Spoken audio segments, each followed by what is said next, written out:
Selamat pagi, selamat hari Minggu.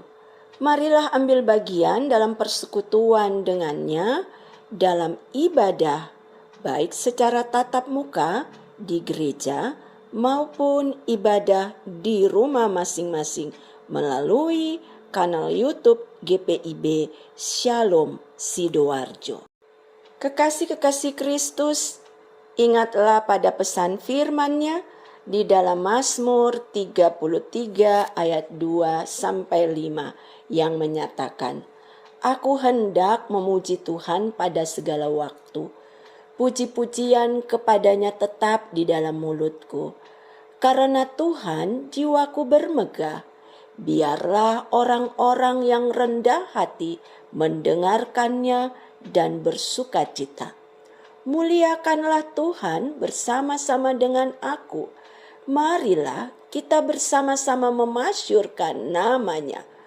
Aku telah mencari Tuhan, lalu Ia menjawab aku dan melepaskan aku dari segala kegentaranku." Ibu bapak, saudara-saudara, hari ini kita bersukacita dengan ibu dan saudara kita yang berada di Sekpel 2 yang merayakan pertambahan usia kelahiran mereka, yaitu Nyonya Lucia Budi Hastuti Kareho Sekpel 3 dan Saudara Simpson Oraplean Sekpel 3. Selamat ulang tahun.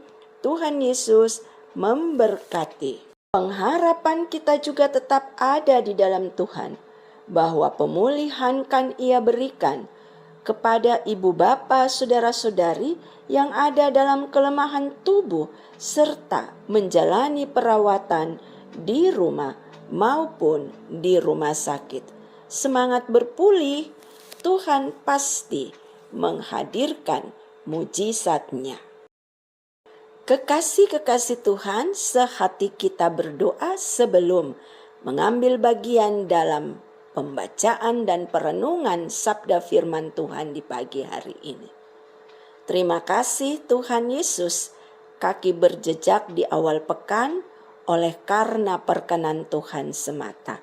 Sebelum kaki kami melangkah lebih jauh lagi dalam tiap tanggung jawab yang Engkau embankan, kami ingin duduk diam di seputar firman-Mu.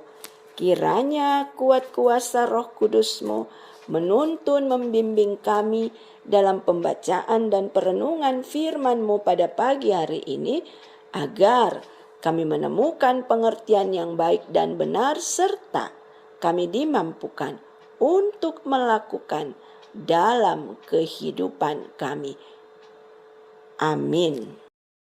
Bacaan firman Tuhan pagi hari ini terambil dari kitab Kisah Para Rasul pasalnya yang ke-17 ayat 1 sampai 9 yang menyatakan, Paulus dan Silas mengambil jalan melalui Amfipolis dan Apolonia dan tiba di Tesalonika. Di situ ada sebuah rumah ibadat orang Yahudi. Seperti biasa, Paulus masuk ke rumah ibadat itu. 3 hari Sabat berturut-turut ia membicarakan dengan mereka bagian-bagian dari kitab suci.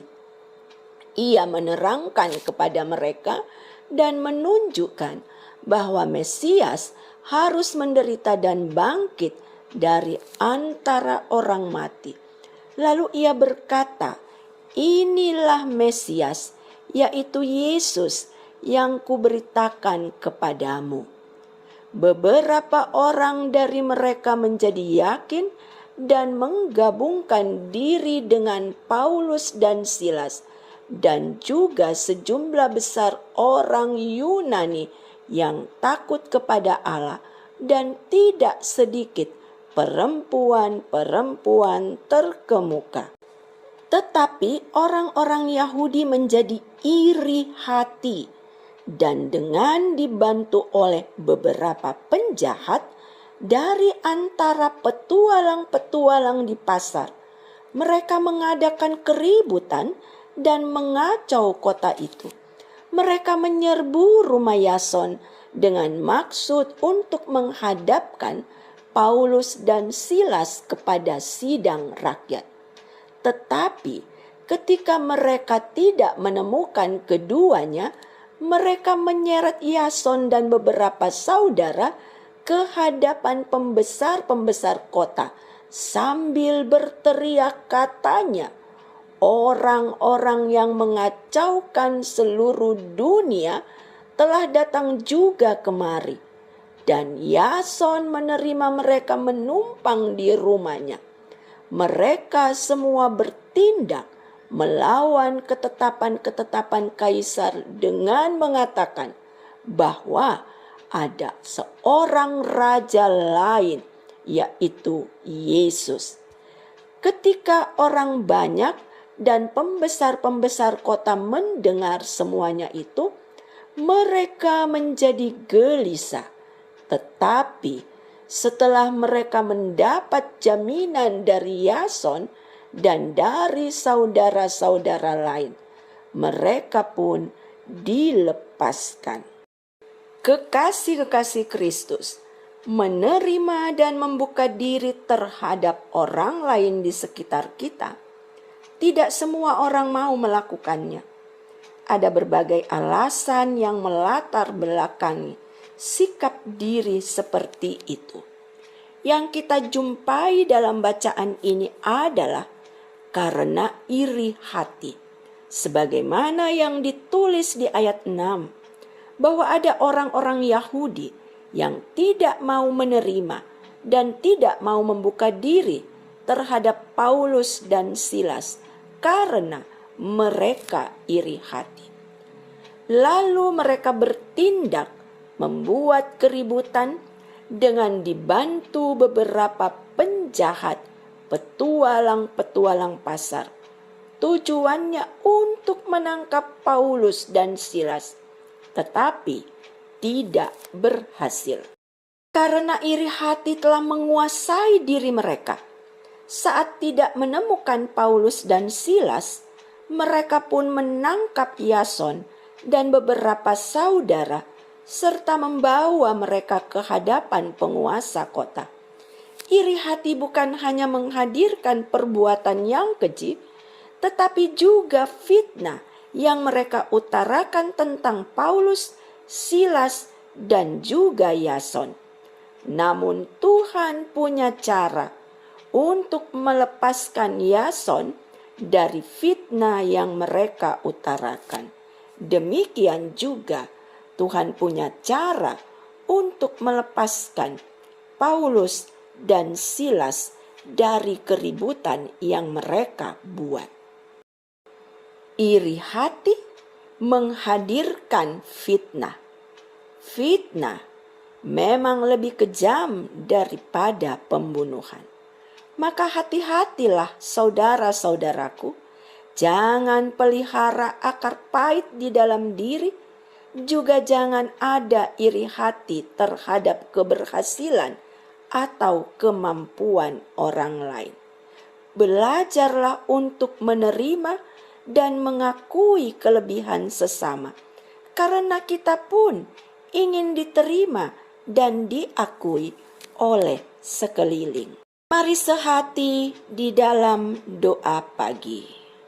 Terpujilah nama-Mu ya Tuhan Yesus kini dan selama-lamanya, karena kebaikan-Mu menyertai kehidupan kami di sepanjang sepekan yang telah kami lalui.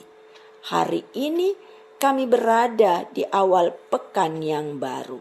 Besar pengharapan kami di dalam nama-Mu ya Tuhan Yesus, bahwa kehidupan sepekan ke depan terus ada dalam tuntunan dan pimpinan Tuhan, sehingga keberkatan hidup tetap dan menjadi milik kami.